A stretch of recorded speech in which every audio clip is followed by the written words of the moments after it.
by popular demand, I give you guys the drop coat video. I'm going to go as in-depth as I possibly can for you guys to help you eliminate the problems you run into with those metallic colors. Let's get into it. All right, so I figured the best way to do this is to show you guys on a single panel, and I just did a huge Jeep Wrangler job, and this is a metallic silver. It actually mainly only has silver in it. So I'm basically going to take you guys start to finish on this hood, and when we get to the drop coat step, I'm going to start going real in depth, but at least I want you guys to see everything that I do that leads up to it. So first, we're just going for coverage. We're not concerned at all about our metallics right now. The main thing we want to do is get coverage, right? So worry about that before anything. If you start worrying about how your metallics are gonna lay and you start spraying dry or from, further back or whatever you would do to try to not have mottling, it's just gonna get you into trouble. Right now, we want a nice wet coat, or however you would normally apply your first coat on a regular solid color. That's how I want you to apply your first coat. So that's exactly what I'm doing here. Nice wet coat, because this is exactly how I would apply all my coats. Now we'll let this flash off, and then I'll show you guys what it looks like. It's gonna look pretty bad, but that doesn't matter. You don't want to worry about any modeling, tiger striping, anything like that until it's time to worry about it, because you get yourself in trouble worrying about it too soon. A really common thing I also saw in the comments on that video was talking about sand piling and how things looked great before their drop coat, and then when they did a drop coat, all of a sudden they had a lot of dry overspray everywhere. So I believe personally that has to do with the viscosity of the material that you're shooting and your paint actually drying before it hits the panel. So there's a couple ways you can counteract that. The best way, in my opinion, is to add that clear additive to your silver, which is one option that you have when you do your drop coat. But if you're having that problem, rather than adding 10 or 20%, I would go ahead and actually add as much as 50%. Just every paint line is different. Paints are designed to be shot a certain way. So also, if you're having that problem, check out the TDS sheet or the TDS for whatever paint line you're using, because it's possible that there's something you're missing when you're doing your drop coat that's causing that sand piling. Most of the time it has to do with viscosity or pressure. Chances are that your paint is too thin and it's actually drying as soon as it leaves your gun. So of course it's going to be dry by the time it hits the panel. And then another possibility is that your pressure is just too high. The lower your pressure is, the wetter that material is going to come out of your gun. A good way to test that is next time you're spraying clear coat, grab a spray out card, put it up on the wall, or grab two, put it up on the wall. Shoot one spray out card with just the clear at your normal pressure, whatever you shoot it at, anywhere from, 24 to 30 PSI. Then lower your PSI to 16, 17. Apply it the same way, same distance, same overlap. Watch how quick that panel that you shot with 15, 16, 17 PSI, watch how quick that clear runs down that panel, because it's staying wet a lot longer because you're atomizing it less. So it is possible that if your pressure is too high and your material's too thin and you're holding your gun far back, you're actually over atomizing your metallics and they're drying in the air before they even hit the panel. Shout out to Triggerman, because he actually mentioned that in one of his videos. I watch all his videos. I really enjoy him. You should check him out if you don't. But yeah, he mentioned that, and it's a really common cause of this. So for my first coat, what I did was I shot it at around 20 PSI. Normally I don't go over that with my base, sometimes 21, for the most part 20. The second coat is going to be the same thing, 20 PSI. So let's get in there. It should be done flashing off. We'll shoot our second coat and I'll show you how I do that. And then we'll get into the good stuff. Okay, we're ready for our second coat. I'm going to apply this the same way. It's going to be a wet coat. Now for me, I'm not going to go as wet as I did the first coat, because I already have a pretty decent amount of coverage on here. I mean, after one coat, this thing is probably covered about 80%. So just for the pure fact of not wasting material, I'm not gonna put as wet of a coat. But if you don't have the same coverage I do after one coat, then you need to go just as wet as you did the first time. Again, we're still not worrying about the modeling at all. Right now, our only concern is coverage. As I mentioned before, some painters tend to worry about the modeling too soon and they start spraying really dry. You do not want to do that. That is a great way to get yourself into trouble. Okay, so we have our medium wet coat on there. Now this is something I never showed before. What you can do is lower your pressure to about 16, 17 PSI, and you can actually go over that second. If you're covered, you can actually go over that second coverage coat with a drop coat. And the way you do that is, like I just said, lower your pressure to about 16, 17. And the key to this is going nice and slow. My gun is about a foot back from the panel. I'm at 16, 17 PSI, maybe even 15. And you can see just how slow I'm moving across this panel.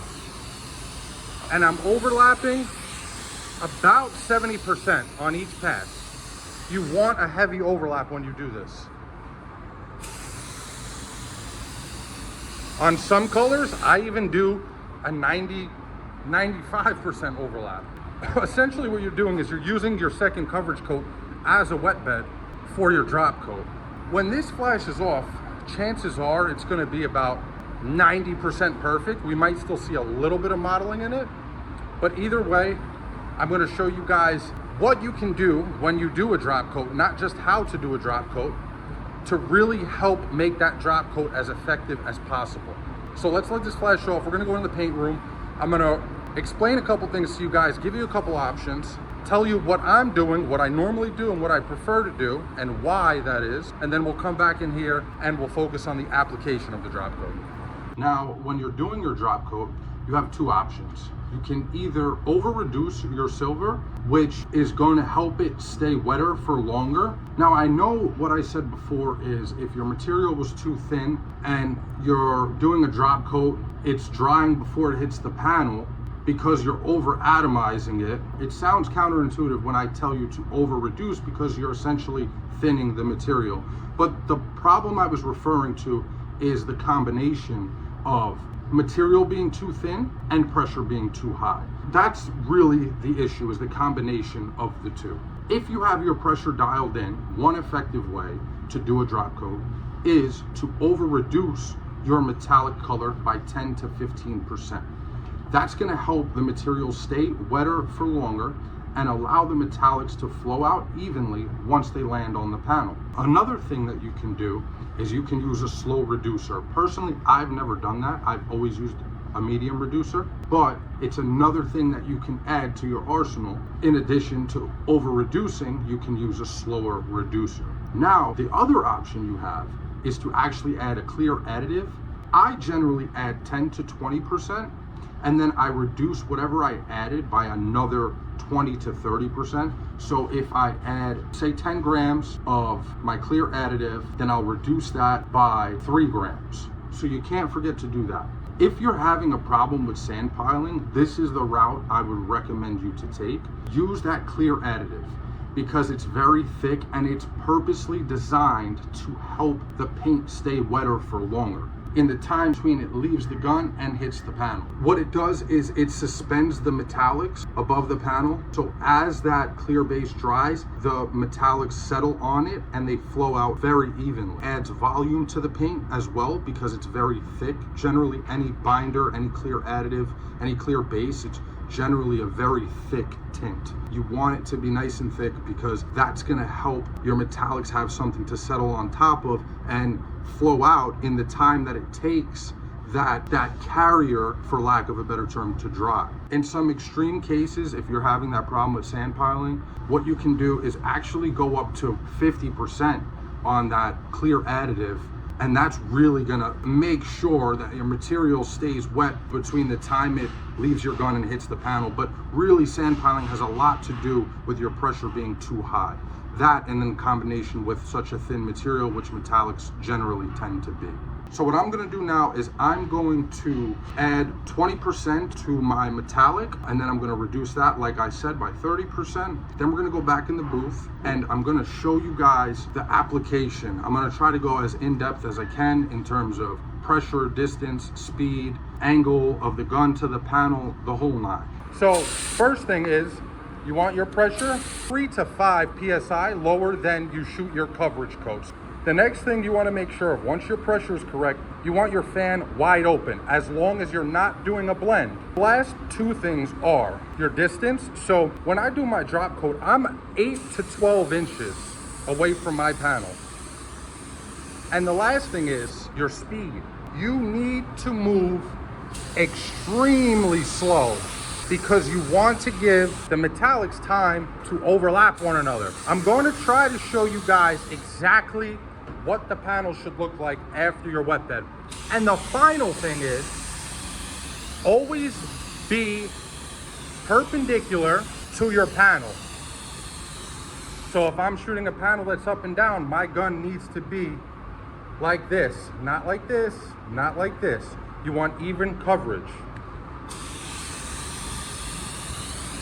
And at least 75% overlap. I don't know if the camera's gonna catch it, but what I'm gonna try to do here, I'm gonna try to move a little too quick on one. And you can see it kind of leaves behind a checkerboard. I don't know if you guys see that. So watch when I slow it down.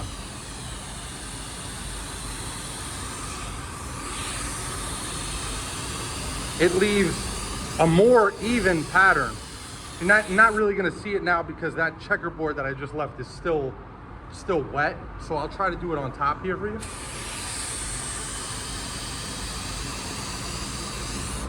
That's how it should look. You see the difference from down here to up here? You almost want your panel to look like it has a suede finish to it. Like if you touched it, it would feel like suede. Now, if you have some of that checkerboarding that I just showed you, chances are it will dry and it will be fine. But that means that you were moving a little too fast.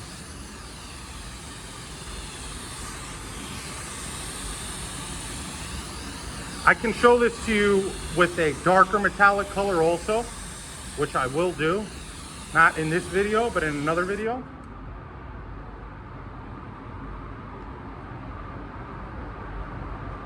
That's really all it takes. Lower your pressure, hold your gun back,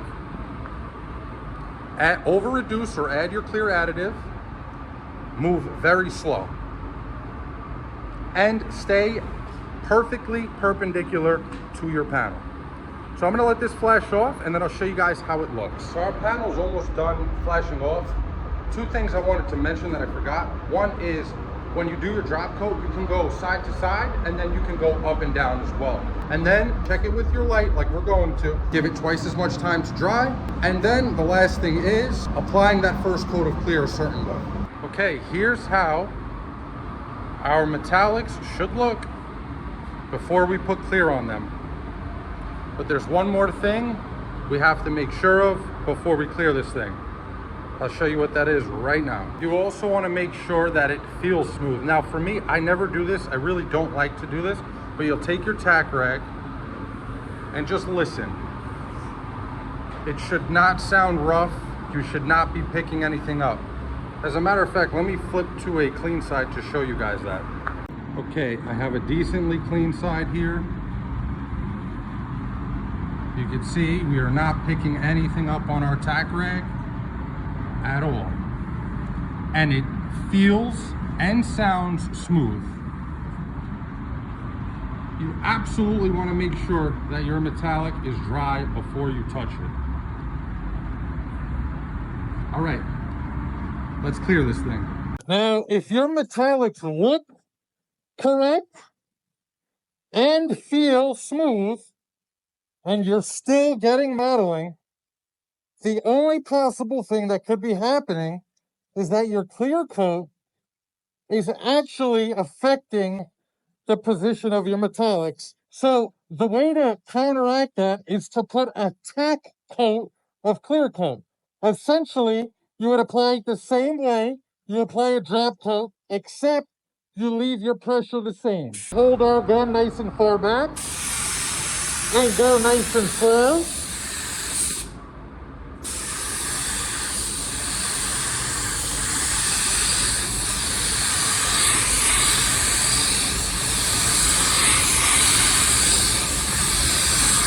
Essentially, what you're doing here is locking your metallics in place.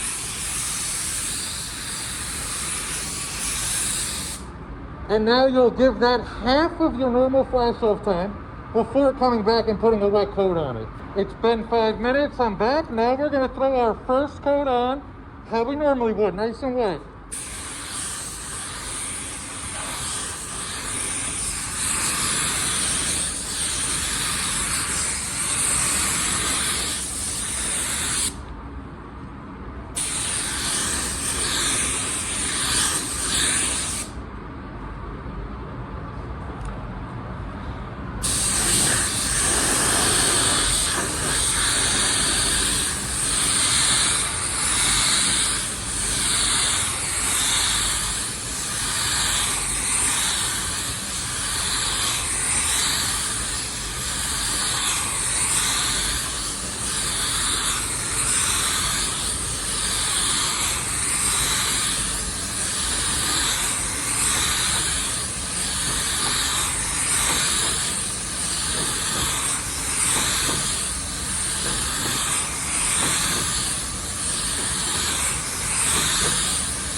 Okay, that's it. I'm gonna give that my normal flash off time now, about 10 minutes. I'll come back, lay our second wet coat on, off camera, and then I'll show you guys the finished product. All right, here's our finished product. You can see we don't have any signs of mottling, tiger striping, no rough patches anywhere that would come from sand piling. Everything looks great. I don't think I missed anything. Hopefully I didn't. If I do think of anything, I'll definitely leave it in the comments below. If you guys think of anything, definitely leave it in the comments below. Of course, if you have any questions or anything like that, definitely let me know. And if you guys want that video on blending metallics, definitely let me know that in the comments below as well. Thank you so much for watching, guys. I really appreciate the support and I really enjoy the feedback. I've learned a lot from you guys as well. Till the next time, guys. Peace.